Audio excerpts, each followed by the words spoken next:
Om Swastiastu. Selamat pagi anak-anak. Bagaimana kabarnya hari ini? Mudah-mudahan anak-anak sehat. Ya anak-anak, hari ini kita lanjutkan pelajaran minggu lalu, yaitu tentang teori kedaulatan. Kalau kita lihat teori kedaulatan yang diterapkan di Indonesia, ada dua teori kedaulatan.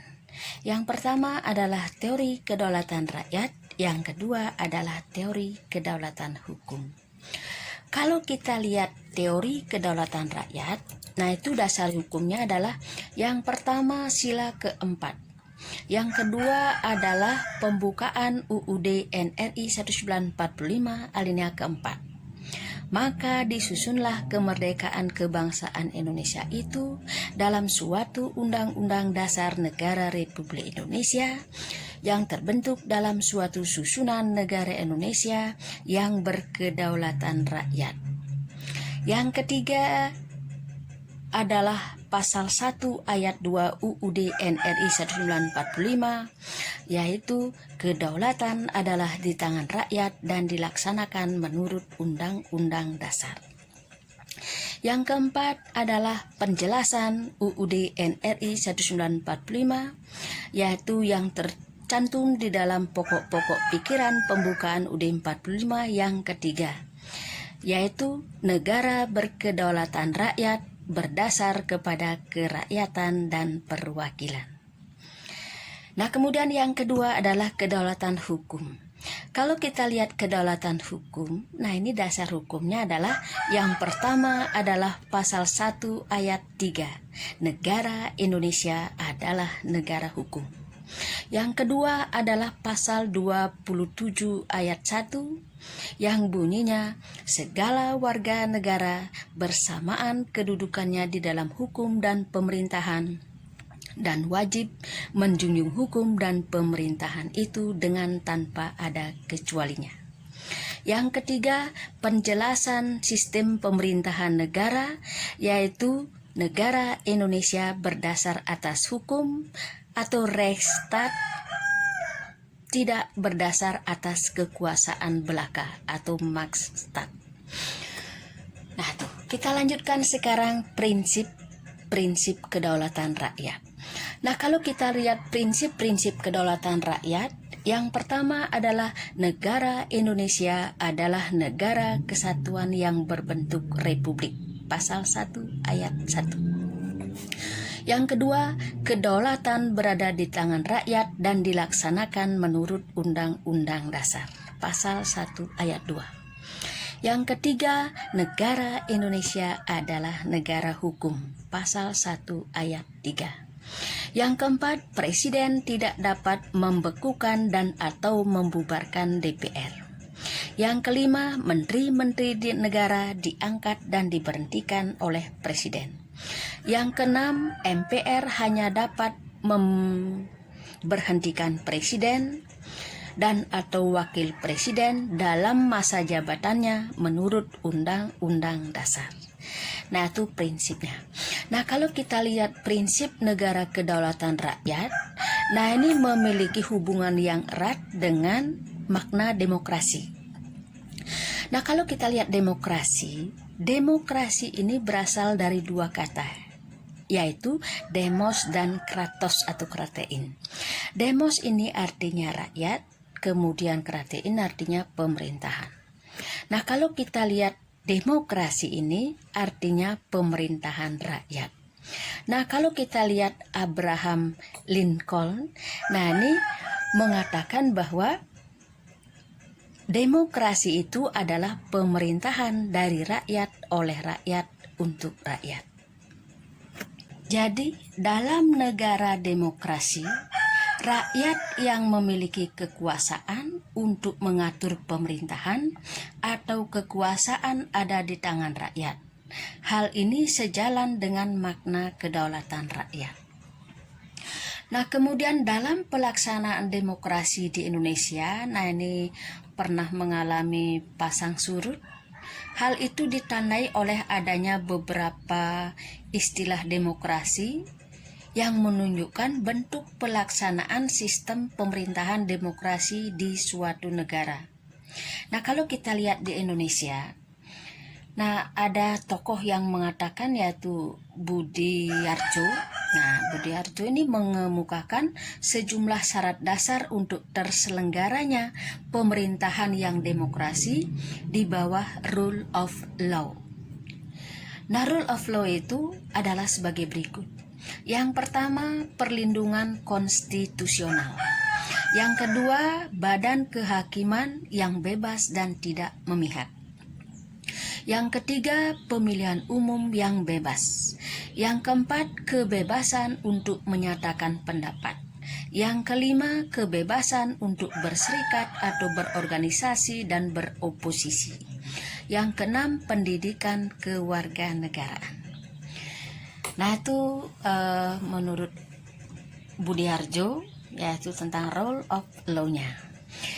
Kalau kita lihat demokrasi Pancasila, nah ini merupakan demokrasi yang sesuai dengan bangsa Indonesia karena bersumberkan pada tata nilai sosial budaya. Tata sosial budaya bangsa Indonesia yang sudah melekat dalam kehidupan bermasyarakat sejak dahulu. Asas atau prinsip utama demokrasi Pancasila yaitu pengambilan keputusan melalui musyawarah mufakat.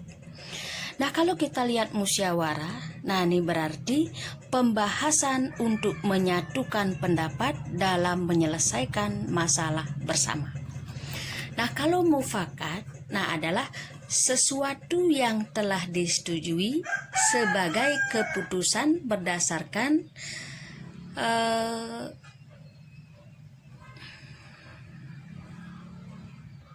kebulatan pendapat. Jadi, musyawarah mufakat artinya pengambilan suatu keputusan berdasarkan kehendak orang banyak atau rakyat sehingga tercapai kebulatan pendapat. Musyawarah mufakat harus berpangkal tolak pada hal-hal sebagai berikut. Yang pertama adalah musyawarah mufakat bersumber inti kerakyatan yang dipimpin oleh hikmat kebijaksanaan dalam permusyawaratan perwakilan. Yang kedua, pengambilan keputusan harus berdasarkan kehendak orang banyak melalui hikmat kebijaksanaan. Nomor 3, cara mengemukakan hikmat kebijaksanaan harus berdasarkan akal sehat dan sesuai dengan hati nurani yang luhur, serta mempertimbangkan persatuan dan kesatuan bangsa serta kepentingan rakyat. Yang keempat, keputusan yang diambil harus dapat dipertanggungjawabkan secara moral kepada Tuhan Yang Maha Esa, serta menjunjung tinggi nilai kemanusiaan dan keadilan. 5. Keputusan harus dilaksanakan secara jujur dan bertanggung jawab. Nah, kemudian pelaksanaan demokrasi di Indonesia, nah itu dilaksanakan dengan dua cara, yaitu secara langsung dan tidak langsung. Nah, kalau kita lihat pemilihan secara langsung, nah itu adalah pemilu, kemudian pemilihan presiden dan wakil presiden, kemudian pemilihan kepala daerah dan wakil kepala daerah, serta pemilihan kepala desa. Nah, kalau pemilihan contoh pelaksanaan demokrasi tidak langsung adalah adanya lembaga perwakilan rakyat yang bertugas untuk menyampaikan aspirasi dan kehendak rakyat. Dalam pemerintahan, wakil-wakil rakyat yang akan duduk di DPR, DPD, dan DPRD dipilih oleh rakyat secara langsung melalui pemilihan umum.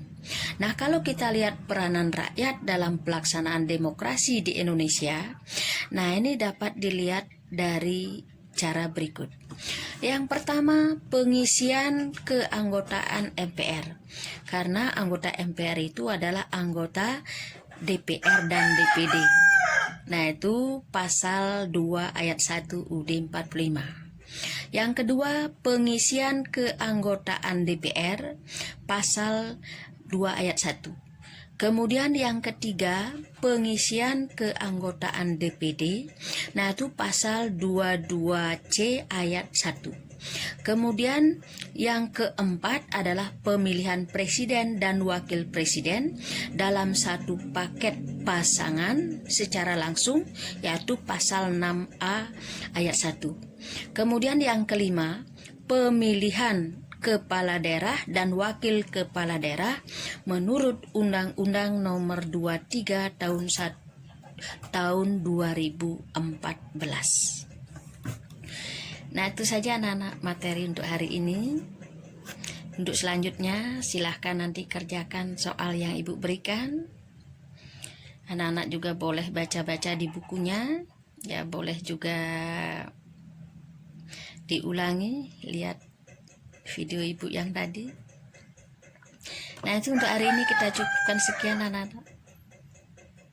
Ibu akhiri dengan Prama Santi. Om Santi Santi Santi Om.